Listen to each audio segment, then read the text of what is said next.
Alright, I know I'm clinically insane, but imagine a society if this actually happened. Unfortunately, this is absolutely not going to happen because no one likes RWBY, as well as no one will actually play the game because of it. Fate, for example, will most likely work since it's decently popular and also has its own gacha game, and then those players might want to give Star Rail a try. And because they're dedicating kind of a lot of content to it, it's literally getting its own planet, and banner characters plus skins, that's crazy. But you can see the appeal of it, right? People will come over because of that series, but unfortunately, no one is coming over to ZenlessZoneZero just because RWBY would be in it, right? But because I am a clinically insane individual, playing Overwatch 2, watching all 9 volumes of RWBY for some reason, and not even watching the anime, which is ridiculous because it looks so much better, I decided that one night I was going to have a giant schizophrenic episode and decide on 4 kits that could possibly represent the 4 characters if, for some reason, they were to collab with ZenlessZoneZero. UK, I don't care how bad RWBY is. Some of these weapon types are so sick and would fit into this world so perfectly. Like, it's only gonna be for the 4 main cast, right? But have you seen Sun Wukong do this thing? This is so sick. Have you seen Crow's weapon? It's so sick.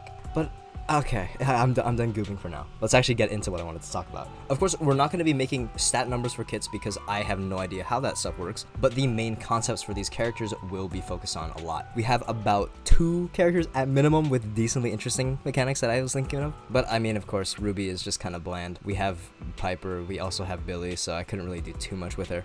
RWBY is going to be the least exciting, so let's get her out of the way first. RWBY, I wanted to have a 2-stage character similar to Child, right? Child is able to use a bow as well as his daggers. Simply by managing the cooldown on E, you're able to swap between the two. Of course, the melee form is a lot better, except when you need to crit with his ult, but because ZenlessZoneZero encourages that type of dynamic play, we could honestly just have RWBY split between 2 modes, the melee scythe as well as the sniper rifle scythe. And it wouldn't just be the sniper mode, it would also just be her regular rifle. But a mixture of the 2 would lead to a decently dynamic playstyle, but it's probably not needed because we have characters like Zhu Yuan who exist, right? A character with a very unique bullet mechanic, but is also able to juggle between the 2 pretty seamlessly, honestly, and you don't have to get too involved because you can just regenerate your bullets through chain attacks and your skill as well as your ult.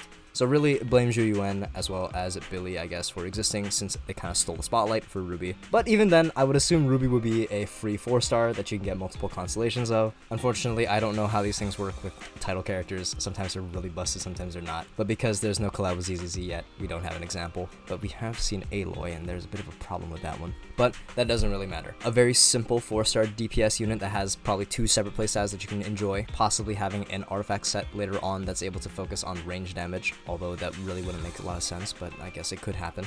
Or you focus on building her for her melee aspect, which could also be really fun. Unfortunately, this ended up being more of a microwaving preheated food instead of cooking, so we're gonna leave this one here. It's okay, it's very bland, anything could change. Blame it on RWBY for having no elemental power besides being fast and turning into a ball.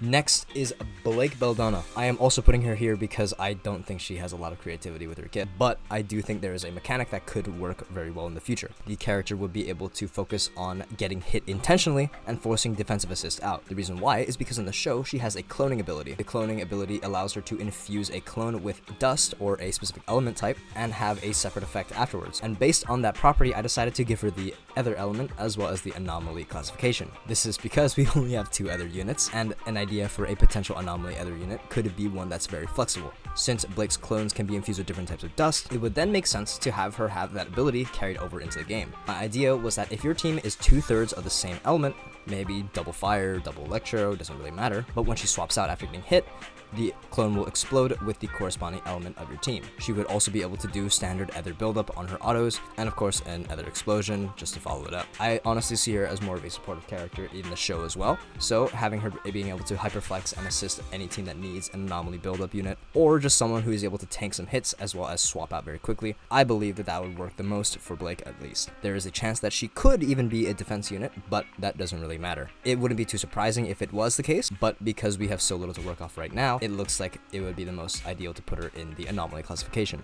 But now for the last 2 of the main cast. But Yang, I want to get through first because I think her kit could be really interesting. Yang is actually the more fleshed out of the 2 for these last 2, but I think I overloaded Weiss's kit a little too much. Now, Yang would be a stun unit, right? Of course, fire would make the most sense. Her hair lights on fire, she shoots rockets out of her gauntlets, it makes the most sense. But I would make it so she's a 2-phase character, where she's able to be a normal stun unit in her first phase, but her second phase, she turns into a secondary damage dealer. To activate the second phase, you're gonna have to do the swap counter directly into Yang specifically, but you can kind of see where this is going. We're gonna stick to the first 3 volumes of her semblance because for some reason it's changed so much throughout the years, but we're gonna stick with this one because it makes the most sense. After absorbing the impact of getting hit, she activates the I Burn phase, where she does bonus damage based on how much impact she has built. But the problem is that this character won't always be active, since the instant that you swap her out, she goes back to her regular stun phase, as well as if the enemy is already stunned, she can't really get hit and swap into this mode. Unless there are 2 enemies, which you could probably do a little bit of tech and keep her up at almost 100% uptime. A character like this would be probably similar to Caesar, but more so focused on having that 2-phase interaction, where you're focusing on stunning on one and then damage dealing on the other. I believe that this is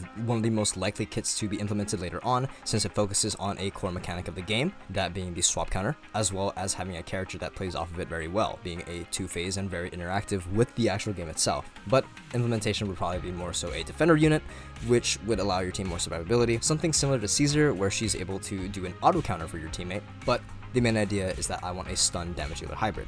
And now, we are on to my favorite character of the series. It is Weiss Schnee time, fellas. I want her to be an ice support, which is able to do additional damage from chain attack, as well as amp the speed of auto attacks. I'm a Soldier 11 Glazer, and I will always look for a way to make a support that boosts the effectiveness of Soldier 11. And I was thinking that why not make my other favorite character be the perfect way to do that? I believe that her skill would most likely be a glyph usage, which is going to be the lightning dust time dilation, which would be the basic attack speed being increased, similar to Yunjin, I guess, with her ult, of whatever unit is on the field.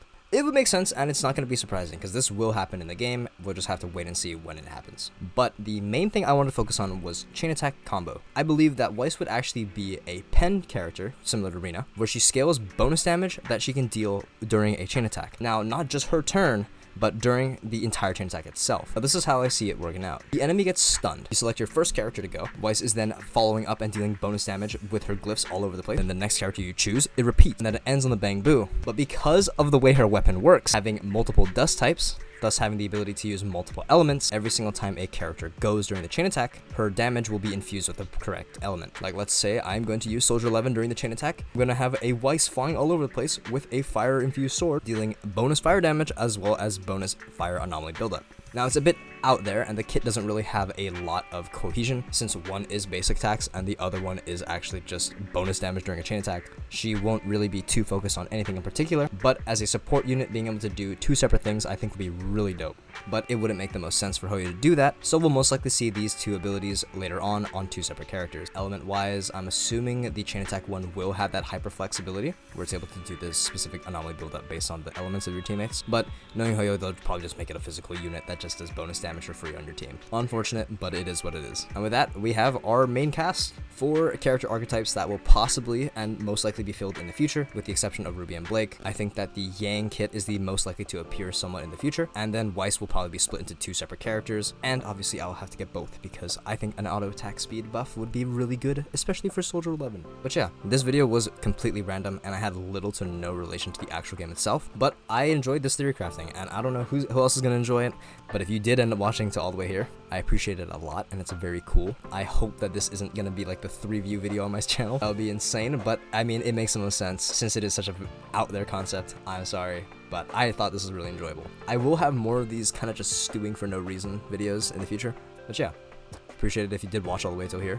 Like, comment, subscribe, and yeah, that should be it. I'll see you guys later.